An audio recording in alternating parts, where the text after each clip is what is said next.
এই যুদ্ধগুলো এমনি এমনি লাগে নাই, এরা লাগায়, পেছন থেকে লাগায়। ওদের স্বার্থ কি? অস্ত্র বাণিজ্য। কি বাণিজ্য? অস্ত্র বাণিজ্য। ওরা যুদ্ধ বাঁধিয়ে রাখবে, জিয়ে রাখবে, যাতে করে অস্ত্র ব্যবসা করা যায়। অনেক সময় মুসলমান দুই দেশের মধ্যে যুদ্ধ লাগায় দেয়, দিয়ে অস্ত্রের বাণিজ্য করে।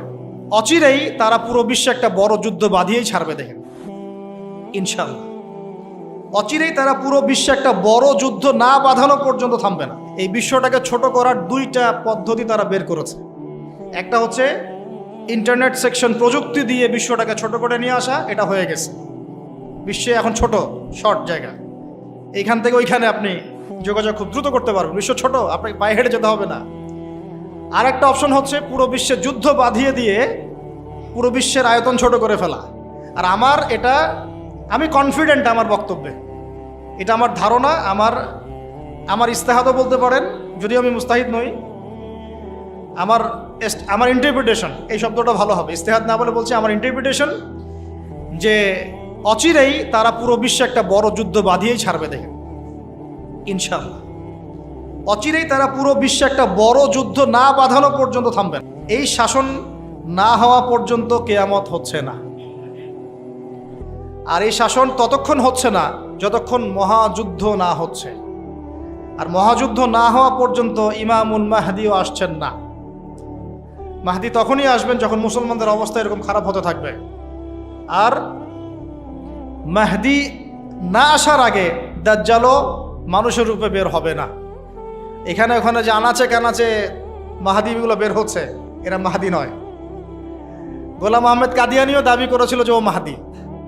ও প্রথমে বলেছিল যে আমি মাহাদি, তারপর বলেছে আমি হচ্ছি ঈসা, তারপরে বলেছে মাহাদি ঈসা একই, আমি দুইটাই। তারপরে বলেছে আল্লাহর নবী, তিনিও নবী সাল্লাল্লাহু আলাইহি ওয়াসাল্লাম, আমিও নবী, নাউজুবিল্লাহ। তো ও দাবি করেছিল। আর আমরা জানি মাহাদি কথা বলবে আরবি ভাষায়, তিনি ফাতিমা রাদিয়াল্লাহু আনহার বংশধর থেকে হবেন। আর এই মাহাদি কথা বলতো পাঞ্জাবি ভাষায়, পাঞ্জাবি মায়ের সন্তান ছিল। তো এগুলো মাহদি নয়। মাহদি আসছেন না যতক্ষণ পর্যন্ত আপনি একটা বিশাল মালহামা না দেখছেন। আর আমার ধারণা, ইন্টারপ্রিটেশন, বা শুধু আমার ধারণা না, অনেকেই ওয়ার্ল্ডের অ্যানালাইসিস যারা করে তারা বলে যে হয়তো বা এই ইস্যুগুলো, ইউক্রেন রাশিয়া হোক, সিরিয়া ইস্যু হোক, ইয়েমেন ইস্যু হোক, আস্তে আস্তে একটা বড় যুদ্ধের দিকে এরা বিশ্বকে নিয়ে যাবে। এই যুদ্ধগুলো এমনি এমনি লাগে নাই, এরা লাগায়, পেছন থেকে লাগায়। ওদের স্বার্থ কি? অস্ত্র বাণিজ্য। কি বাণিজ্য? অস্ত্র বাণিজ্য। ওরা যুদ্ধ বাঁধিয়ে রাখবে, জিয়ে রাখবে, যাতে করে অস্ত্র ব্যবসা করা যায়। অনেক সময় মুসলমান দুই দেশের মধ্যে যুদ্ধ লাগায় দেয়, দিয়ে অস্ত্রের বাণিজ্য করে। এগুলো কি মিথ্যা কথা বলছি না সত্য কথা বলছি? সরাসরি বলছি ভাই, কিছু করার নাই। এখন সরাসরি না বললে তো দেরি হয়ে যাবে। এখন জানা উচিত আপনাদের বিষয়গুলো। তো আমাদের ইন্টারপ্রিটেশন যে এটা হয়তোবা চলে আসতে পারে, চলে আসলে পরে বিশ্বের অবস্থা কি হবে সেটা ভাবতে হবে আমাদের। এক করোনা ভাইরাসে বিশ্বের যে অবস্থা হয়েছে, আর আমি বলে দিই করোনা ভাইরাস কোনো মহামারী ছিল না, এটা কোনো মহামারী না। এরকম হয় না মহামারী। মহামারী মানে একটা এলাকার র্যাপিডলি মরে ধুয়ে সাফ হয়ে যাবে, এটাকে বলা হয় মহামারী। আপনার জ্বর হয়, আমার হয় না, আপনি মরেন, আমি মরি না, আপনার বেশি ইফেক্ট হয়, আমার হয় না, এমন মহামারী, সার্কাস মহামারী হয় না। এগুলো কোনো প্যান্ডামিক না, ওগুলো বুঝায় মানুষকে। কি সেটা চায়না ভালো জানে, কি সেটা আমেরিকা ভালো জানে, আর আমাদেরকে মিডিয়া দিয়ে যা গেলানো হয়েছে সেটা আমরা জানি। কারা কারা টিকা নিয়েছিলেন? সবাই তো টিকা নিয়েছেন মনে হয়। আচ্ছা, মাশাআল্লাহ, অনেক, ইনশাল্লাহ বহুত ফায়দা হবে। ঠিক আছে, ইনশাল্লাহ বহুত ফায়দা হবে। আচ্ছা, তারপরে আসেন, শেষ করে দেই ভাই, পরে আমরা কিছু কোশ্চেন অ্যান্সার নিবনি। ইমাম মাহদি আসছেন না মালহামার আগে। ইমাম মাহদি না আসলে দাজ্জাল বের হচ্ছেন না। আমাকে একটা খালি প্রশ্নের উত্তর দেন দেখি, কি বুঝলেন? দাজ্জাল কি একা একা ওয়ার্ল্ডটাকে শাসন করবে? যে আমি বের হইলাম, এই সবাই আমার আনুগত্য করে, এমন হবে বিষয়ে? এমন হয় কখনো? তার অনুসারী লাগে না, ওরা ওর বিরুদ্ধে যাবে না। তাহলে এরা সবাই একই সূত্রে গাথা, এরা আলাদা কেউ না, এরা সবাই একই। চাচাতো ভাই, মামাতো ভাই, খালাতো ভাই, এরা সবাই কাজিন সিস্টার। আর আমাদের মুসলিম রাষ্ট্র মাশাআল্লাহ 57টা। আমাদের বক্তব্য এই পর্যন্তই। আমরা তীব্র নিন্দা জানাই। আমরা এই ঘটনার তীব্র নিন্দা জানাই।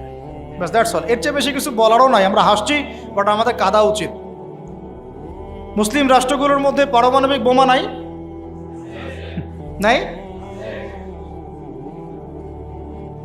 আরব রাষ্ট্রগুলোকে অস্ত্র শূন্য করে দেওয়া হয়েছে, নিজেরা অস্ত্র প্রডিউস করতে পারে না। এরা তেল দেয়, তেল দিয়ে কিছু ডলার পায়, ওই ডলার দিয়ে আবার ওর কাছেই অস্ত্র কিনে। আপনারা একটু বোঝার চেষ্টা করেন। যখন আমরা এগুলো পড়ছিলাম ইউনিভার্সিটিতে, তখন এগুলো বুঝতাম না। ইউনিভার্সিটিতে আমরা এগুলো ঝরঝরা করে মুখস্থ করেছি, বিশ্বাস করেন। এই যে ওদের অ্যালায়েন্স, পলিটিক্যাল অ্যাফেয়ার্স, এইটা ওইটা, এগুলো মুখস্থ আমাদের, কোনটা কোন সাল কি ছিল, এখনই বরং ভুলে গেছে।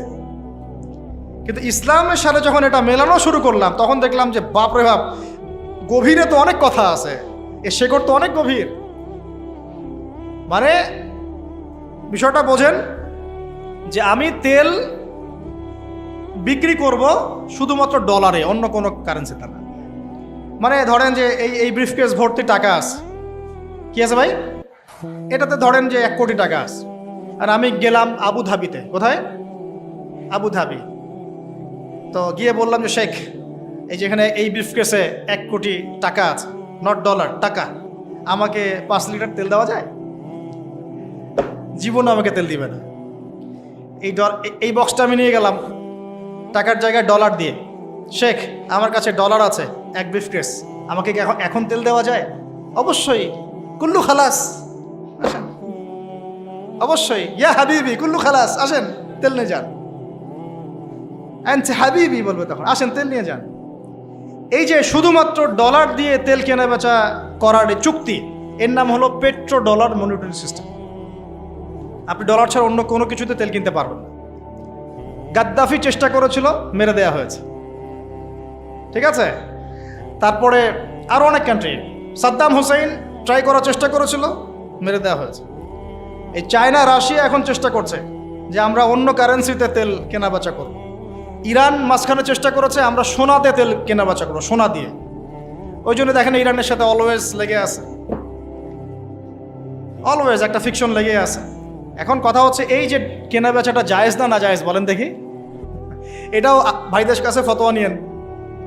এতে করে কি হলো, ডলার হয়ে গেল সুপিরিয়র কারেন্সি, ও আধিপত্য বেড়ে গেল, আধিপত্য বেড়ে গেল। যদি